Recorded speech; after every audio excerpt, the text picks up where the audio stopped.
ஆதி காலத்துல சீடர்கள் வேதங்களை குருவிடமிருந்து செவி வழியாக கேட்டு அதை மனப்பாடம் பண்ணி அதற்கு பின் தான் அதோட அர்த்தத்தை புரிந்து கொண்டார்கள். அப்பேற்பட்ட வேதங்களை வகைப்படுத்தி தொகுத்து 4 விதங்களாக பிரித்து 4 சிஷ்யர்களுக்கு கத்துக் கொடுத்தவர் தான் வியாசர். அவர் அதனால்தான் வேத வியாசர் அப்படின்னு நம்ம சொல்லுவோம். சனாதன தர்மத்தின் அடிப்படை விஷயங்களை தர்மசூத்திரம்ன்ற நூல் எழுதியிருக்கிறார். மகாபாரதத்தை இயற்றியவர். 18 புராணங்களை அருளி பல மகத்துவம் வாய்ந்த விஷயங்களை புரிந்தவர் இந்த வேதவியாசர். அவருடைய பிறந்த நாளை தான் நம்ம குரு பூர்ணிமா அப்படின்னு கொண்டாடுறோம். இத வியாச ஜெயந்தி அப்படின்னு சொல்ற வழக்கமும் உண்டு.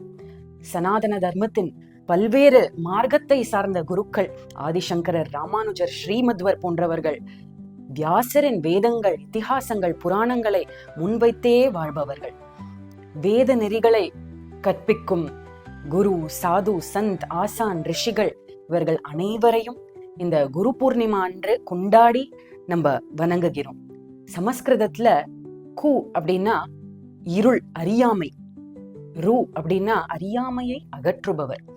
குரு அப்படின்னா அறியாமையை அகற்றி நல்வழி காட்டுபவர்.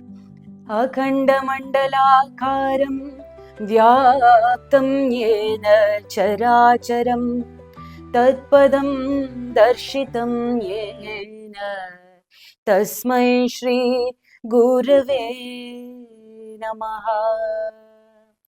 பரந்து விரிஞ்ச இந்த பிரபஞ்சத்தை வியாபித்திருக்கும் தெய்வங்களை எனக்கு வெளிப்படுத்திய அத்தனை குருமார்களுக்கும் எனது நமஸ்காரங்கள்.